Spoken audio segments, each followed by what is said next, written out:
हम लोग public officer का डेफिनेशन डिस्कस कर रहे थे सीपीसी के पॉइंट ऑफ व्यू से। और पब्लिक ऑफिसर का जो कॉन्सेप्ट है वो सेक्शन 217 ऑफ द सीपीसी में बहुत क्लियर दिया हुआ है।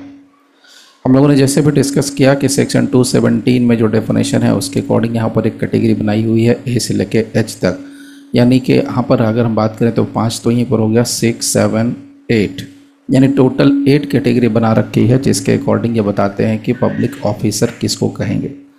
देखिए, पब्लिक ऑफिसर और पब्लिक सर्वेंट इन दोनों टर्म्स में डिफरेंस है, तो दोनों को मिक्स करने की गलती आप लोग नहीं करेंगे कि पब्लिक ऑफिसर और पब्लिक सर्वेंट दोनों एक ही है, ऐसा बिल्कुल भी नहीं होता है। ठीक है, तो फिलहाल चलिए मैं इससे रिलेटेड जो कुछ पॉइंट्स हैं जिससे रिलेटेड हम लोग बात करने वाले हैं कुछ एमसीक्यूज़ की। तो जो एमसीक्यूज़ यहाँ पर हम लोग डील करेंगे उसके बारे में थोड़ा बात कर लेते हैं। ओके, चलिए फिलहाल तो ये हम लोग स्क्रीन पे आ जाएं। ये रहा हमारा पहला क्वेश्चन। पहला क्वेश्चन कहता है कि under section 217 CPC 1908 the term public officer specifically includes which of the following. बहुत आराम से समझिएगा। सेक्शन 217 सीपीसी 1908 के तहत यानी सीपीसी के तहत पब्लिक ऑफिसर के टर्म में ये इनमें से ABCD में से कौन है जो इंक्लूड है। हर एक जज इंक्लूड है, हर एक लॉयर इंक्लूड है, हर एक गवाह या हर एक लिटिगेंट। तो ऑब्वियस सी बात है, अगर आप इसको देखेंगे तो इसका जो सही आंसर आने वाला है वो है एवरी जज। और इसके लिए आपको अलग से मेहनत करने की ज़रूरत नहीं है। यहाँ पर सेक्शन 217 है और इसमें आपको फर्स्ट नंबर जो क्लॉज है यहीं पर आपको सारा आंसर क्लियर दिया हुआ है। दूसरा question, which service member is explicitly included with in the definition of public officer. इनमें से कौन से जो ABCD में से कौन सा ऐसा सर्विस मेंबर है जिसको एक्सप्लिसिटली इंक्लूड किया गया है पब्लिक ऑफिसर के डेफिनेशन के अंदर। पहला ऑप्शन है स्टेट सिविल सर्विसेज, दूसरा है ऑल इंडिया सर्विस, तीसरा है लोकल गवर्नमेंट सर्विस और चौथा है प्राइवेट सर्विस। तो इसका जो सही आंसर यहाँ पर दिया जाएगा, अब लगते तो सब हैं और होते भी सब हैं, लेकिन यहाँ इन्होंने कहा है explicitly included in the definition. तो यहाँ पर आप देखेंगे तो all India service clause B में आपको सामने से मिलता है ऑल इंडिया सर्विस। सो सही आंसर इसका क्या हो जाएगा, all India service, option number B. Question number 3, a commissioned officer in the Indian army serving under the government is classified as. जो कमीशन्ड ऑफिसर होते हैं इंडियन आर्मी के, जो अंडर द गवर्नमेंट सर्व करते हैं, सेवाएं देते हैं अपनी, वो प्राइवेट इंडिविजुअल हैं, option number A. B public officer हैं, option number C independent contractor हैं, option number D government agent हैं। इसका सही आंसर आप सबको पता है, ये पब्लिक ऑफिसर होंगे, option number B is the correct one. A gazetted officer in the Indian air force while serving under the union falls under. Question number 4 बहुत क्लियर कहता है कि गैजेटेड ऑफिसर है। गैजेटेड ऑफिसर का मतलब वैसे ऑफिसर जिनके बारे में, जिनका पोस्ट के बारे में गैजेट में छपता है। अब गैजेट क्या होता है, भारत सरकार को कोई बात कहनी होती तो वो गैजेट में छापती है।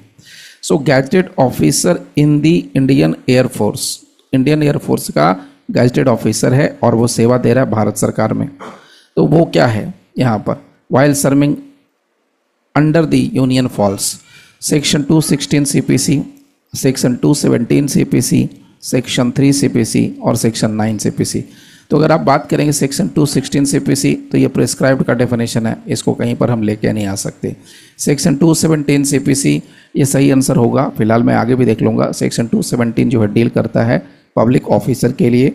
सेक्शन 3 की बात करेंगे तो सेक्शन 3 में यहाँ पर कुछ है नहीं। सेक्शन 3 की बात हम करेंगे तो कोर्ट के सबऑर्डिनेशन की बात होती है। और लास्ट ऑप्शन है यहाँ पर डी, जिसमें हम बात करते हैं कोर्ट के बारे में, and that is the main point कि कोर्ट में जो कोर्ट का जो जुरिस्डिक्शन है उसके ऊपर बात करता है, सेक्शन नंबर 9। तो यहाँ पर जो करेक्ट आंसर होगा वो होगा option number B. Question number 5, which category of officers of a court of justice are considered public officer. बहुत क्लियर कहता है कि इनमें से कौन सी ऐसी कैटेगरी है ऑफिसर्स की, वो भी कोर्ट ऑफ जस्टिस के ऑफिसर्स की, जिसको हम पब्लिक ऑफिसर कहेंगे। मतलब सवाल को समझना, ये कह रहा कि कोर्ट में काम करने वाले ऑफिसर कौन से ऑफिसर की कैटेगरी है जिसको हम पब्लिक ऑफिसर कहेंगे। तो कोर्ट में काम करने वाला पहला ऑप्शन है दोज हु इन्वेस्टिगेट और report on any matter of law और फैक्ट। वो ऑफिसर्स जो कि इन्वेस्टिगेट करते हैं और या रिपोर्ट करते हैं किसी मामले पर, चाहे वो लॉ का मुद्दा हो या फैक्ट का मुद्दा हो, तो इन्वेस्टिगेट करना या रिपोर्ट करने वाले लोग। दूसरा, only those who presides as जजेज, सिर्फ वो जो जजेज के तौर पर प्रिसाइड करते हैं। Number C, advocates practicing before the court, वो एडवोकेट्स जो कोर्ट में प्रैक्टिस करते हैं। और number D, court clerks engage in private contract, वैसे कोर्ट क्लर्क्स जो प्राइवेट कॉन्ट्रैक्ट में इंगेज हैं। इसका सही आंसर क्या होना चाहिए? इसका सही आंसर होगा, देखिए यहाँ पर पहले मैं बता देता हूँ क्या होगा। यहाँ पर आप अगर बी को देखेंगे, चलिए ए से देख ले, तो यहाँ पर कहता है दोज हु इन्वेस्टिगेट और report on any matter of law और fact, so this is the correct answer. अच्छा, बी क्यों नहीं होगा? क्योंकि बी में लिखा है इन्होंने ओनली दोज, तो ओनली लगा दिया तो ये गड़बड़ है, सिर्फ ओनली तो होगा नहीं, बहुत सारे लोग हैं। सी, प्रैक्टिसिंग एडवोकेट नहीं आते हैं पब्लिक ऑफिसर की कैटेगरी में। और नंबर डी, कोर्ट क्लर्क्स जो प्राइवेट कॉन्ट्रैक्ट में डील होते हैं उनको भी हम यहाँ पर डील नहीं कहते हैं पब्लिक ऑफिसर के तौर पे।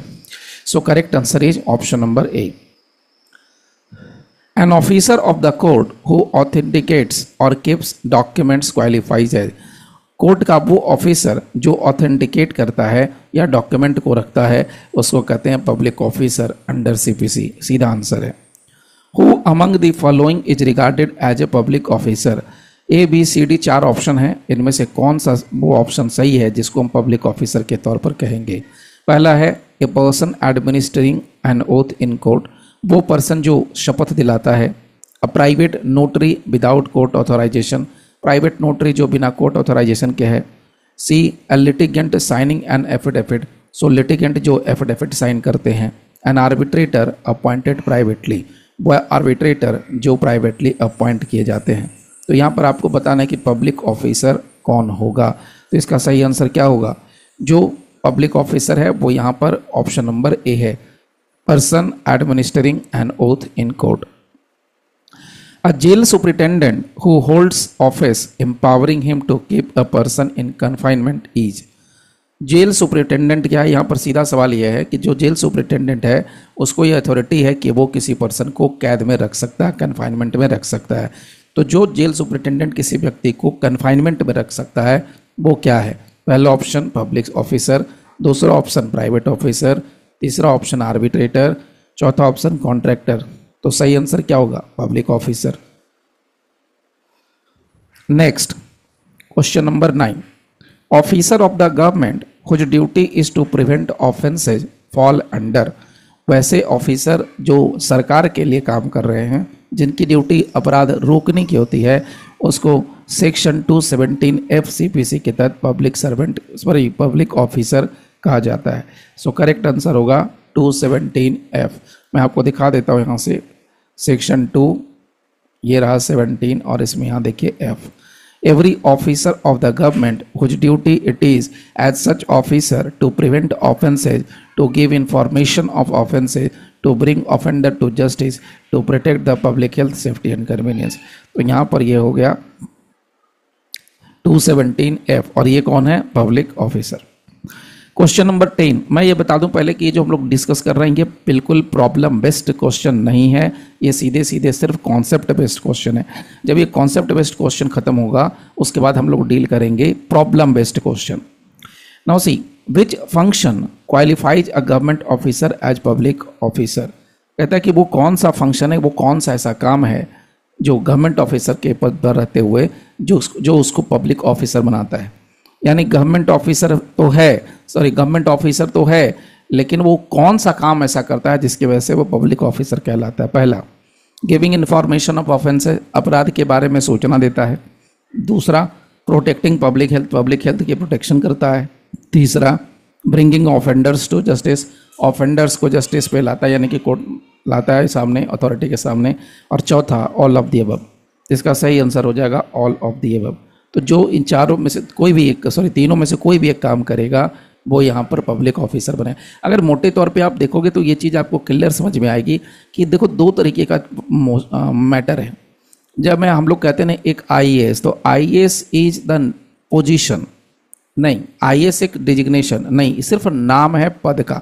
मतलब आप एक एग्ज़ाम क्वालिफाई करते हैं जिसका नाम है IAS, इंडियन एडमिनिस्ट्रेटिव सर्विस। जैसे आपने LLB कर ली तो आपके साथ क्या लग गया? लॉयर। आप इनरोलमेंट करा लिए तो आपके साथ क्या लग गया, एडवोकेट। तो वैसे कोई आदमी ये पर्टिकुलर एग्जाम पास कर लेता है तो वो बन जाता है आईएएस। अब जो आईएएस बन गया वो सेवा देगा किसी जाकर के राज्य के अंदर। तो जब किसी राज्य के अंदर नॉर्मली वो सेवा देता है तो उसको जो पद मिलता है वो होता है डीएम का, एसडीएम का, इस तरीके से जो पोस्ट मिलते हैं, सेक्रेटरी का, चेयरमैन का, मैनेजिंग डायरेक्टर का, बड़े बड़े पद मिलते हैं। तो वैसे पर्सन जो आईएएस क्रैक कर चुके हैं, आईएएस का एग्जाम क्लियर कर चुके हैं, उनको सरकार पोस्ट देती है। तो पोस्ट क्या है, post is government office, post is government office. और चूंकि उनका नेचर ऑफ वर्क क्या है, पब्लिक को डील करना, इसलिए यहां पर उसको पब्लिक ऑफिसर भी माना जाता है। तो 10 का नंबर क्वेश्चन का सही आंसर होगा option number D. Question number 11 पे आते हैं। A police officer protecting public safety is recognised as. Police officer protect करता है पब्लिक सेफ्टी को, तो उसको क्या कहेंगे, public officer. Public safety, public के लिए काम कर रहा है, हो गया। Every officer whose duty is to expend government property is defined as. हर एक वो ऑफिसर जो गवर्नमेंट की प्रॉपर्टी को एक्सपेंड करता है वो यहां पर कहलाएगा पब्लिक ऑफिसर, क्वेश्चन नंबर 12 के according. Question number 13, conducting surveys और assessments on behalf of government makes an officer. अब देखिए किसी ऑफिसर को काम क्या सौंपा गया, सर्वे कंडक्ट करने का। काम क्या सौंपा गया, असेसमेंट करने का। तो ये भी सरकार की तरफ से काम करेगा, सर्वे करेगा, असेसमेंट करेगा। तो यदि सरकार की तरफ से जो काम कर रहा है ये क्या है, पब्लिक डीलिंग का मामला है, एक तरीके से क्या हो गया, पब्लिक ऑफिसर। तो मोटे तौर पे आप क्लियर समझ रहे होंगे धीरे धीरे कि पब्लिक ऑफिसर हम उस ऑफिसर को कह रहे हैं जिसका nature of work public dealing से जुड़ा हुआ है, यानी जो पब्लिक के मैटर को डील करता है, पब्लिक के साथ डील करता है, उसको हम कहें, उसका काम ऐसा है कि वो पब्लिक के साथ ही रहेगा। N officer who executes a revenue process is covered under. So N officer who executes a revenue process. अब रेवेन्यू प्रोसेस करता है तो वो क्या है, तो रेवेन्यू प्रोसेस वाला मामला है, देखिए सेक्शन 217। अब यहाँ पर होना चाहिए जी। चलिए मैं आपको फिलहाल दिखाता हूँ जी। रेवेन्यू का मामला जी में आएगा, यहाँ से मैं आपको दिखाने की कोशिश करता हूँ see. Every officer whose duty at, यहाँ पर देख सकते हैं, expend property behalf of the survey assessment contract execute revenue process. तो बस बात खत्म हो गई, आपने रेवेन्यू पकड़ लिया, दैट्स इट। तो यहाँ पर जो सही आंसर है वो क्या है, आपको देखिए एक एक याद हो जाएगा। जितने एमसीक्यूज में डील कर रहा हूँ, बड़े से बड़ा, लंबे से लंबा जो सेक्शन है वो आपको याद हो जाएगा, डेफिनेशन याद हो जाएगा। बस रिवीजन करते रहना, जितनी बार हो सके इन वीडियोज़ को आप बार बार कम से कम चला के छोड़ दो, सुनाई देगा तो कम से कम आपके दिमाग में सेट हो जाएगा। नहीं आपको पढ़ना, आँख खोल करके नहीं देखना है तो कम से कम सुन तो लो।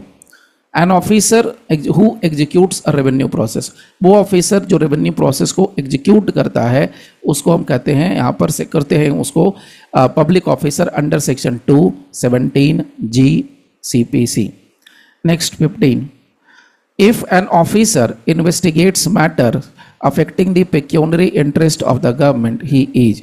बड़ा क्लियर है, कहते हैं यदि कोई ऑफिसर है वो इन्वेस्टिगेशन करता है, ऐसे मैटर का इन्वेस्टिगेशन करता है जो सरकार के, गवर्नमेंट के पेक्यूनरी इंटरेस्ट को अफेक्ट डालता है। तो मोटे तौर पे आपको समझना है तो ये याद रख लीजिए कि सरकार का जो पैसे वाला मामला, पेक्यूनरी मतलब मनी वाला मैटर है, वो यहाँ पर डील हो रहा है। तो मनी मैटर को डील करने के लिए जो अगर ऑफिसर है वो उसका इन्वेस्टिगेशन करता है तो वो भी यहाँ पर हो गया पब्लिक ऑफिसर। और ये भी आपको यहाँ पर मिलेगा 217 जी में, आगे देख सकते हैं, इन्वेस्टिगेट। कीपिंग और authenticating documents relating to government pecuniary interest. तो जहां पेक्यूनरी इंटरेस्ट आ रहा है वहां पर आंख बंद करके आप सेक्शन 217 जी लगा देना और साथ में उसको बोल देना कि भैया तुम कौन हो, तो तुम हो पब्लिक ऑफिसर। आगे चलते हैं, क्वेश्चन नंबर 17 को डील करते हैं। Which officer is empowered to prevent the infraction of law for protecting government pecuniary interest. अब यहाँ पर बहुत क्लियर कहा है कि वो कौन सा ऑफिसर है जिसको एम्पावर किया गया है रोकने के लिए द इन्फ्रैक्शन ऑफ लॉ। किस लिए, तो ताकि वो पेक्यूनरी इंटरेस्ट जो है सरकार का उसको प्रोटेक्ट कर सके। तो मोटे तौर पे ऐसे सवाल में आपको एक चीज़ पकड़नी है, आपको क्या पकड़ना है, पेक्यूनरी इंटरेस्ट। ज़्यादा दिमाग मत लगाना, बस पेक्यूनरी इंटरेस्ट मोटे तौर पे पकड़ लेंगे। तो वो ऑफिसर जो पेक्यूनरी इंटरेस्ट में सरकार को प्रोटेक्ट करता है तो वो क्या हो गया, सेक्शन 217 जी के तहत आपको बन गया पब्लिक ऑफिसर। यहां पर हो गया option number A. Every officer remunerated by fees for public duty falls under, हर एक वो ऑफिसर जिसको कि फीस मिलती है उसके पब्लिक ड्यूटी के लिए, यानी पब्लिक से मैटर डील कर रहे हैं, पब्लिक की सेवा कर रहे हैं, उसके लिए अगर आपको पैसा मिल रहा है, रिम्यूनरेशन मिल रहा है, तो वो कहाँ पर डील होता है, वो होता है डील 217H। आप देख सकते हैं every officer in the service और पे ऑफ द गवर्नमेंट और रिम्यूनरेटेड बाय फीस और commission for the performance of any public duty. तो यहाँ पर ये मामला आ गया, तो ये हो गया पब्लिक ऑफिसर, और ये कहाँ से बन के आया, सेक्शन 217H CPC। आगे चलते हैं 19, revenue officer collecting taxes is included as, revenue officer जो टैक्स कलेक्ट करता है उसको कहेंगे पब्लिक ऑफिसर। अब उल्टा सवाल कहता है कि यहाँ पर जो आपको 4 ऑप्शन में दे रहा हूँ ABCD, इनमें से सेक्शन 217 CPC के तहत कौन आपको नहीं लगता है कि है पब्लिक ऑफिसर, जजेज, police officer, private lawyer, jail superintendent. तो अगर आप देखोगे तो जजेस डील करते हैं पब्लिक मैटर को, सरकार के साथ अटैच्ड हैं, पब्लिक ऑफिसर हैं ये, पुलिस ऑफिसर भी पब्लिक ऑफिसर है, private lawyer are not covered under section 217 CPC, तो ये नहीं होगा, तो यहाँ पर सही आंसर होगा C। Which description based fits clause A 217, तो 217A, तो यहाँ पर क्या होगा, एवरी लॉयर एवरी जज, तो ये पहले से पता है कि A नंबर में क्या है, जज, B नंबर में क्या है, ऑल इंडिया सर्विस, तो चलिए याद हो जाएगा। ए member of the all India service is a public officer under, देखिए सवाल आ गया, ये सब कॉन्सेप्ट बेस है, आपको याद हो जाएगा। तो लोग कहेंगे यार ऐसे कैसे याद कर लिया, my God. So A member of all India services is a, ये सब कुछ नहीं है, एवरेज लड़के ही जुडिशरी निकालते हैं, कोई बहुत बड़े 30 मार्क खां नहीं निकालते हैं, बस कंसिस्टेंसी होती है और कंसिस्टेंसी ही उनको निकाल देती है, कंसिस्टेंसी, डेडिकेशन, बस। ए member of the all India service is a public officer under clause A और clause B, all India service बोला है तो क्लॉज B होगा, तो 217B CPC। देखिए मैं दिखा देता हूं, 217 क्लॉज नंबर B, ये रहा all India service. Next, which clause includes commissioned officer in naval forces, naval forces में कौन इंक्लूड है भाई, सो यहां से आपको अगर जानना होगा तो ये हो जाएगा हमारा सीक्वेंस में, तो यहां से होगा 217 clause number C। Next, interpreters appointed by the court are considered, तो जो इंटरप्रेटर है, इंटरप्रेटर मतलब व्याख्या करने वाले लोग, तो कोर्ट जिसको इंटरप्रेटर के तौर पर अपॉइंट करता है उसको भी हम लोग कहते हैं public officer. Next, who among the following qualifies as public officer under clause D, clause D के हिसाब से इनमें से वो कौन है जिसको हम पब्लिक ऑफिसर कहेंगे। देखिए सवाल ट्विस्ट कर दिया, तो आपको याद रखना है 217A में कौन है, 217B में याद नहीं करना है, याद हो जाएगा, 217C में कौन है, 217D में कौन है, इस तरीके से याद रखना है। तो A में आपको मैंने बता दिया है कौन है भाई, तो जज, B में कौन है, तो ऑल इंडिया सर्विस, C में कौन है, तो आप यहाँ देख सकते हैं नेवी एयरफोर्स वाले, मिलिट्री वाले लोग हैं जो हैं, और D में है कोर्ट। तो यहाँ से आपका आंसर क्या निकल के आएगा, यहाँ से आ जाएगा कोर्ट, तो कोर्ट ढूंढिए, तो कोर्ट स्टेनोग्राफर प्रिजर्विंग ऑर्डर, तो यहाँ पर आ जाएगा कोर्ट स्टेनोग्राफर प्रिजर्विंग ऑर्डर, तो यहाँ पर आ गया court. Now next, which of the following is not expressly mentioned in section 217, इनमें से कौन सा एक्सप्रेसली मेंशन नहीं किया गया है। जज का मेंशनिंग है, आर्बिट्रेटर का देखना है, रेवेन्यू ऑफिसर का, मिलिट्री ऑफिसर्स का, तो किसका है, आर्बिट्रेटर का मेंशनिंग नहीं किया गया है, इसलिए सही आंसर होगा आर्बिट्रेटर।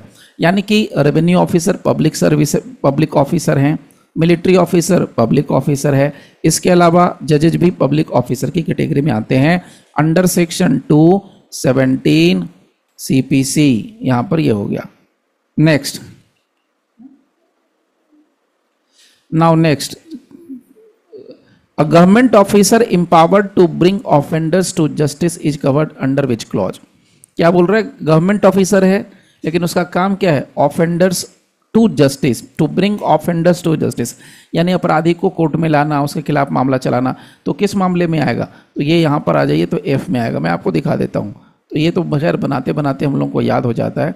C, यहाँ पर देखिए prevent offences, information of offences, offenders to justice, तो यहाँ पर F है, तो यहाँ से आप लेके आएंगे तो यहाँ से हो गया हमारा सेक्शन 217F।